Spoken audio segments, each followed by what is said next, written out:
Honorable Dr. Tenley and Honorable. Cher Dr. Finlay, chers amis, eh bien, je ne sais plus quoi vous dire. Je pense que tout a été dit. Alors, en écoutant le Dr. Finlay,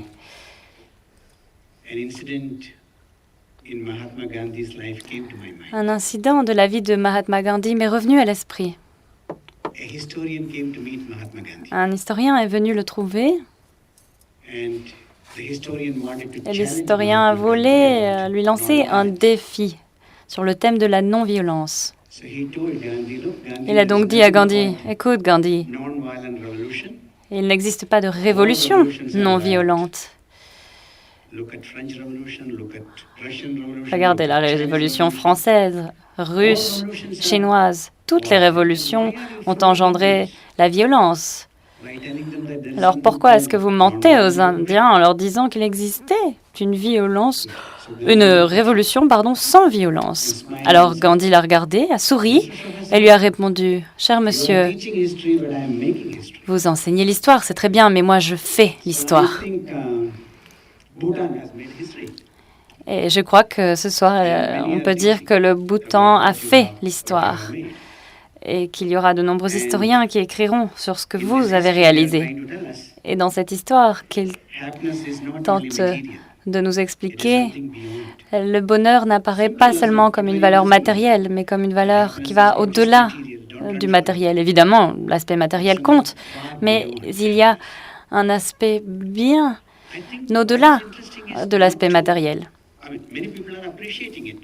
Bien sûr, à présent, de nombreuses personnes sont à mesure de l'apprécier. J'entends beaucoup parler d'ailleurs de l'exemple du Bhoutan, du cas du Bhoutan. Et récemment, j'ai trouvé un groupe de 20 hauts fonctionnaires boliviens qui voyageaient vers le Bhoutan pour tirer des leçons de cet exemple incroyable du Bhoutan. Donc je pense que ce n'est pas uniquement une question de compréhension et d'appréciation, mais aussi une question de pratique, de mise en pratique de ces principes. C'est pourquoi je propose de revisiter notre paradigme de développement. Que faisons-nous au nom du développement? En utilisant le capital, en utilisant la technologie, que tentons-nous de faire? Vers quel objectif tendons-nous dans différentes régions du monde? Moi, je viens d'Inde, je sais ce qui se passe en Inde. Les entreprises, les multinationales viennent, une par une. Elles utilisent la technologie et le capital pour déplacer des populations en très grand nombre. Elles pillent les ressources de ces populations. Et quelles sont les ressources de ces populations? Eh bien, la terre, l'eau et la forêt. 70% des Indiens vivent sur la terre et 20% dans la forêt. 2% doivent vivre de l'eau. Alors, si on leur prend ces trois ressources, que leur reste-t-il? Ces entreprises, donc, au nom du développement, utilisent leur technologie et forcent les gens à émigrer, mais aussi à commettre le suicide. Vous savez sûrement que 200 000 personnes se sont suicidées au cours des 20 dernières années en Inde. Et les gens sont déplacés vers des ghettos, vers des taudis. Il est donc vraiment temps de nous arrêter et de dire, écoutez, est-ce vraiment le modèle de développement que vous souhaitez avoir? Et lors de mes voyages, souvent, j'éprouve cette impression. Si vous réfléchissez à une femme, une femme d'origine africaine qui se bat qui se bat depuis 600 ans en Amérique latine pour qu'on respecte ses droits à la terre. Pensez aux populations indigènes qui ont dû se battre contre Coca-Cola. Coca-Cola qui a pillé leurs ressources en eau. Ces populations indigènes ont du coca, mais elles n'ont pas d'eau potable à boire. Alors, est-ce vraiment le modèle que nous souhaitons voir? Je pense que le temps est venu d'y réfléchir. Et au Brésil, le nombre de gens qui vivent dans les favelas, dans les quartiers défavorisés, on a 20 millions de personnes au Brésil. Et dans les bidonvilles, la majorité des personnes doivent s'entasser pour survivre et vous n'avez que 20 000 personnes qui gèrent les richesses du pays. De grandes proportions des terrains ont également été pillés pour produire le carburant que vous mettez tous les jours dans votre voiture.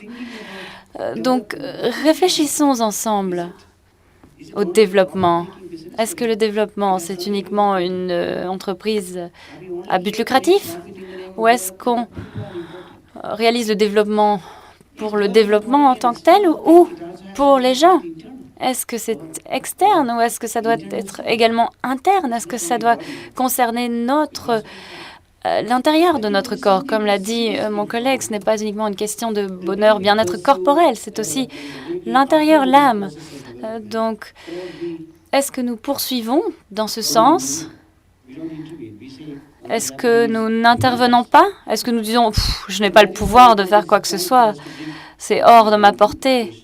Et c'est là qu'arrive de nouveau Mahatma Gandhi. Les Bhoutanais ont bien utilisé les préceptes de Mahatma Gandhi et j'en suis très heureux. Gandhi a émis une idée importante qui s'intitule Sarvodaya. Sarvodaya, ça veut dire le bien-être de tous. Il n'était pas préparé à compromettre le bien-être de la majorité pour satisfaire les besoins ou les désirs d'une minorité. Il a dit non, tout le monde doit être inclus. C'est le paradigme de développement, selon Gandhi. Et afin de mettre en œuvre ce paradigme de développement, il a suggéré certains mécanismes à employer, où il a donné une idée, un fil rouge. Et l'instruction numéro 1 est une citation très connue de Gandhi. Il y en a suffisamment pour les besoins de tous, mais pas suffisamment pour la gourmandise de tous. La cupidité de tout le monde ne pourra jamais être satisfaite, mais les besoins peuvent être satisfaits sur Terre. Donc tout modèle de développement basé sur les besoins sera le modèle pertinent. Un modèle basé sur la cupidité sera forcément erroné. Le deuxième principe émis par Gandhi a été que l'importance n'était donc pas la production en masse, mais la production par les masses. Et il y a une différence, n'est-ce pas? Ce processus dans lequel chacun peut participer, chacun apporte l'eau au moulin. Ça ne veut pas dire qu'on produit en grande quantité pour ceux qui peuvent se permettre d'acheter, non. Plutôt que chacun peut participer au processus de production.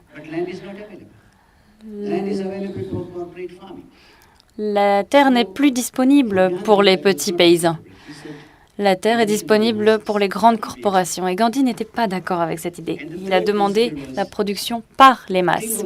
Et le troisième principe était pensez aux plus pauvres, pensez aux plus faibles. Lorsque vous vous lancez dans ce processus, ne commencez pas par le haut de la pyramide, commencez par le bas. N'est-ce pas ce que nous faisons dans nos familles? Est-ce que nous ne nous penchons pas sur les êtres les plus fragiles dans notre famille? On ne se penche pas d'abord sur les êtres les plus forts, n'est-ce pas, dans une famille? Alors si ceci est applicable à la cellule familiale, pourquoi pas au monde en général? Il faut d'abord se concentrer sur les plus vulnérables. Et pour Gandhi, ceci était un principe crucial. Tout le monde participe. On commence par le bas de la pyramide, un développement basé sur les besoins. Évidemment, il a beaucoup critiqué le modèle de développement de l'époque. Et il a émis les principes du modèle idéal pour l'avenir. Et il a dit que les moyens étaient aussi importants que la fin, si ce n'est plus important que la fin. La question de l'éthique, c'est-à-dire que ce n'est pas la fin qui justifie les moyens. Il ne suffit pas d'inclure tout le monde, il faut également savoir comment on a pu générer des fonds, comment on a pu engranger des profits. C'est ce qu'il veut dire par les moyens. Évidemment, la fin est importante, mais les moyens, comment êtes-vous parvenu à votre richesse? Je pense donc que Si nous tirons des leçons de l'exemple bhoutanais ou encore de Mahatma Gandhi, dans tous les cas, en tant que communauté pensante, il nous incombe aujourd'hui de refuser ce qui se passe aujourd'hui. Nous devons être courageux, pas uniquement pour critiquer, mais aussi pour changer la situation. Et maintenant, la question est, comment changer la situation? Et 4 points me sont venus à l'esprit. Comment changer l'ordre du monde aujourd'hui? C'est une question de taille. Comment réaliser ce changement? Et c'est une question qui est posée par de nombreuses personnes. Alors pour moi, il faut en premier lieu radicalement transformer le système éducatif de notre monde actuel. Sans ceci, nous n'avons aucune possibilité de changer les choses parce que c'est une éducation qui prépare les jeunes à être en compétition les uns avec les autres. La compétition amène à l'inégalité. Alors, comment parvenir à nos fins de cette façon? Je ne pense pas que la concurrence, la compétition soit le bon moyen. Je pense qu'il y a quelque chose de pervers à la concurrence, à la compétition. Et c'est donc une valeur qui est enseignée dans le système éducatif actuel. On a toujours entendu que l'éducation libérait les personnes, pas uniquement les personnes, mais libérer des populations entières, des milliers de démunis, de personnes marginalisées, exploitées. L'éducation est la clé de la liberté, pas uniquement la clé de l'emploi, pas la clé pour réaliser des profits, pour être plus riche que les autres, pour devenir quelqu'un. Non, l'éducation doit être la clé de la libération de milliers de personnes défavorisées. Et je pense que c'est là qu'il faut concentrer les efforts. Parce que lorsque je rencontre des jeunes, on me pose souvent la même question en Inde. La première chose, c'est la nourriture. La deuxième chose, c'est trouver quelque chose à boire. Et la troisième chose, c'est la croissance. Et je leur dis, mais savez-vous comment ces aliments sont produits? Savez-vous ce qui est arrivé à la personne qui a produit vos aliments? Tous les jours, vous mangez, le matin, le midi, le soir, vous consommez. Est-ce que vous réfléchissez?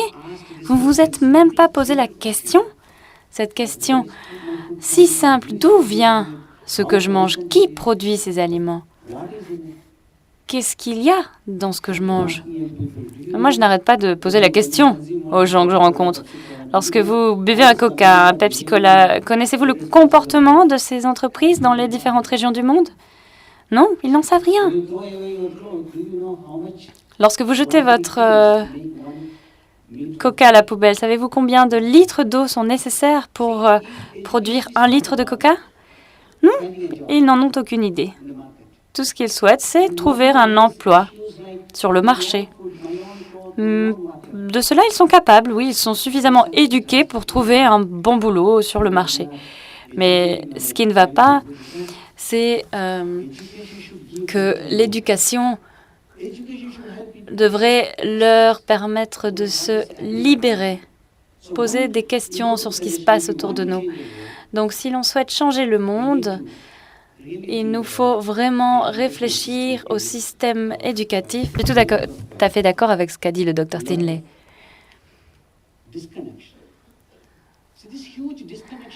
Un fossé énorme entre l'esprit et le cœur.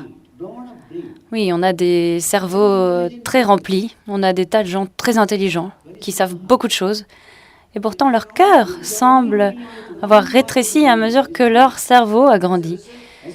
On dirait que la seule partie importante de leur corps soit leur cerveau. Leur cerveau est bien fonctionnel, il n'y a pas de problème, mais le cœur ne l'est pas.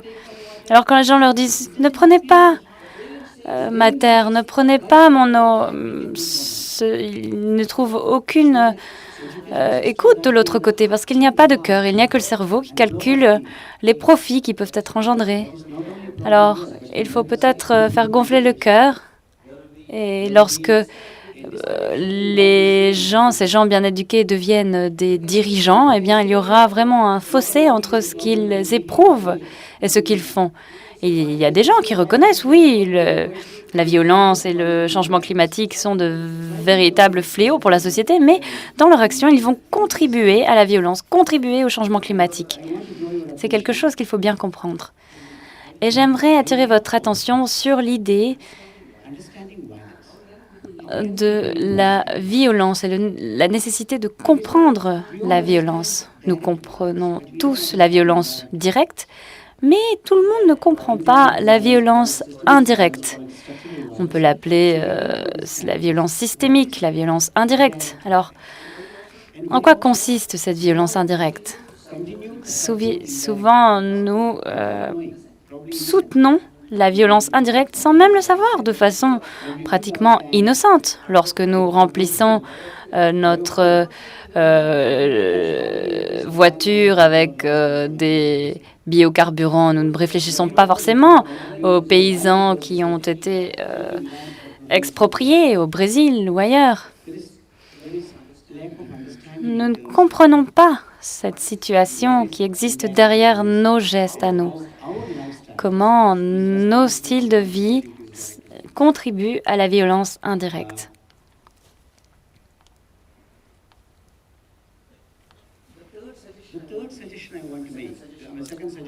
Donc, la deuxième suggestion était de comprendre la violence indirecte et s'y attaquer. Car si vous pouvez bien comprendre la violence indirecte, vous allez sûrement modifier votre comportement, agir en sorte de ne pas contribuer à la violence indirecte. Et ma troisième suggestion, eh bien, nous avons déjà créé énormément de sources de tensions et de conflits dans toutes les régions du monde. Lorsque je voyage, je me rends compte que les crises sont tellement nombreuses. J'ai parcouru 80 000 kilomètres et j'ai pu assister à 800 luttes différentes pour la défense de la Terre. Et cela uniquement en Inde. Il y a également de mêmes combats qui sont menés dans le monde entier.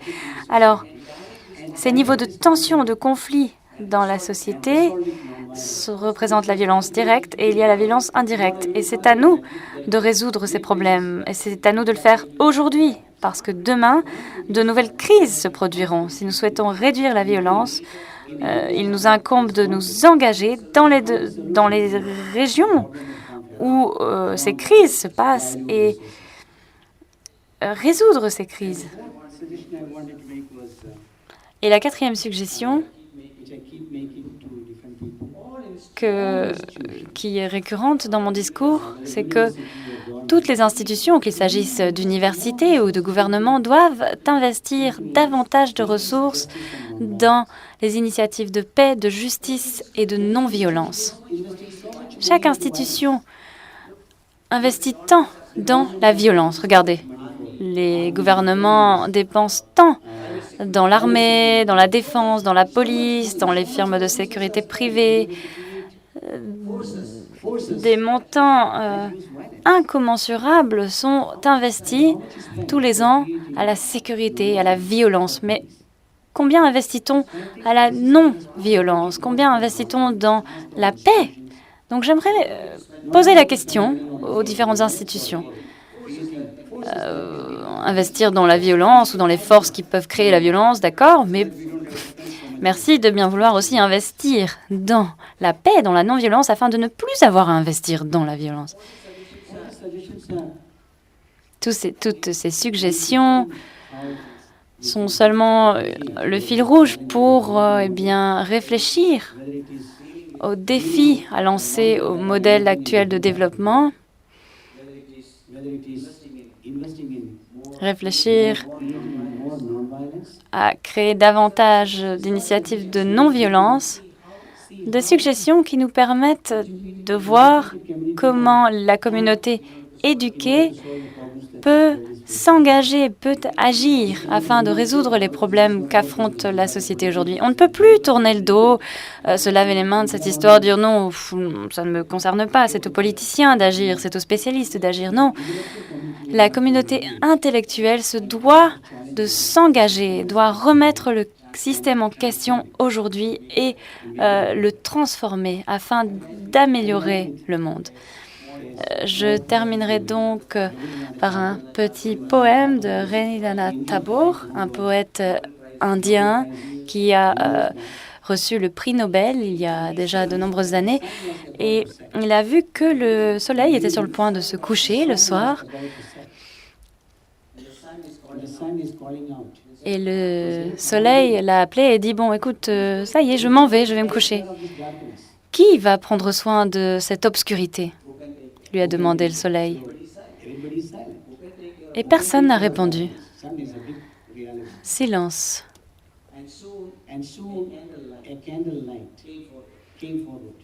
Et une petite bougie est arrivée et a dit « Monsieur Sari, vous pouvez vous en aller. Tant que vous serez parti, je vais m'occuper de l'obscurité. » Et donc c'est une petite bougie qui a eu le courage d'assurer cette tâche considérable. Le bouton peut faire la même chose. Imaginez des milliers, des millions de petites bougies qui se rassemblent et qui disent « Bon, on va s'occuper de l'obscurité, nous, on va s'occuper des ténèbres, on va s'occuper de ce modèle de développement, de ce modèle pédagogique. Nous allons transformer le monde tous ensemble. » Je pense que c'est à nous de devenir ces petites bougies. Et je terminerai par mes remerciements à mes amis. Donc, j'aimerais remercier en premier lieu Isabelle qui nous a donné l'opportunité de nous exprimer ici, l'UCL ainsi qu'Etopia qui nous ont invités ici. Et nous avons également un petit groupe dans cette université qui œuvre sans relâche à établir un groupe de compréhension de la non-violence et à la promotion de la non-violence au sein de l'université. Alors j'aimerais les remercier pour leur travail acharné dans ce domaine et j'aimerais également remercier mon ami Jack Valout qui coordonne État Parichat en Belgique. Coordonne donc le travail au niveau de la Belgique. Donc merci beaucoup.